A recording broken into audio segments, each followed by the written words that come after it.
Well, I hope everybody enjoyed their meal. I know I did. I'd like to say a few words on the occasion. That's enough. What do you say, Greg? That's enough. No, Gregory's most enduring term for me over the years has been senile old man. That came from St. I know. That's why I have my notes here. But I do remember when the senile old man I thought was funny. I don't anymore. But anyway, on behalf of Lori and myself, I really want to thank all of you for coming. It was so kind of you to take the time to come here and join us. And got just a few notes here. I got a very Gregory's got an hour and a half PowerPoint, and then you got your dissertation after that.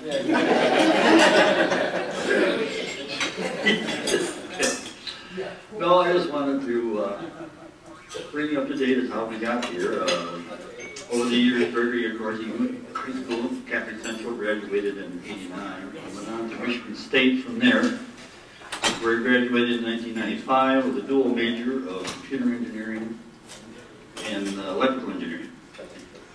Now I went down in South Carolina, that's correct, South Carolina, yeah. He went to South Carolina University in 1998, got his master's degree in engineering. So then he went off to Europe for a while. As you can see by the pictures, he got to go all over. Was that on AT&T or who was that on? Uncle Sucker, yeah. Uncle Sucker, okay.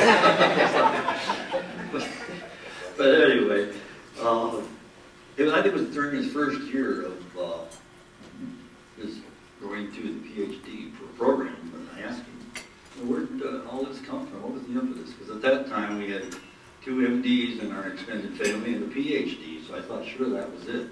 He says, oh no, no, no. He says, I knew this when I was 16, 17 years old. He didn't tell us. I had no clue. But if you knew Gregory at 16, 17, you just say, yeah, right. No, no way. But anyway, to get ready for this class, because he, of course, knows the computer side, but well, he didn't have too much on the science side. So prior to going into U of M, by the way, which wasn't easy, he begged and begged and begged and begged. And who was it you said finally? Nat O'Donnell said, we'll take a chance on you. And he said that at the dissertation, the professor said, I'm glad we did. So I was glad to hear that. But that summer before, though, he had to take, I don't know how many classes he crammed in for science to kind of be up to speed a little bit. And another thing I asked him that first year, now that you're in U of M, you like to get one of those stupid half green and white, half green and blue flags. And he said, no way. His blood still runs green and blue. Yes. In fact, at his dissertation, his professor even brought that up. He said that in 5 years that he was there, they tried their damnedest to convert him to green and blue all the way. You gotta live me, Also, I want to tell you that Kelly has called more than once. I wish she could be here, and I think she's got some email or something she sent you. I don't know what it is, but she says you're telling stories, family stories. And I said, oh yeah. And she said, you got to tell mine. I said, what? My first date with this guy I really liked. We're sitting in the family room, and down comes Gregory in boxer shorts, singing a song from a cartoon. Of course, Kelly says, Gregory. And he just looks at her and says, what? What's your problem? So anyway, that was Gregory. That's why I say at 16, 17, PhD, no way. There's just no way that was all going to work.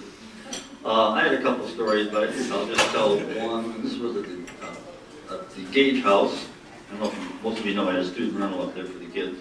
And they're always looking for money, ways that make money, because money is tight when you're in college.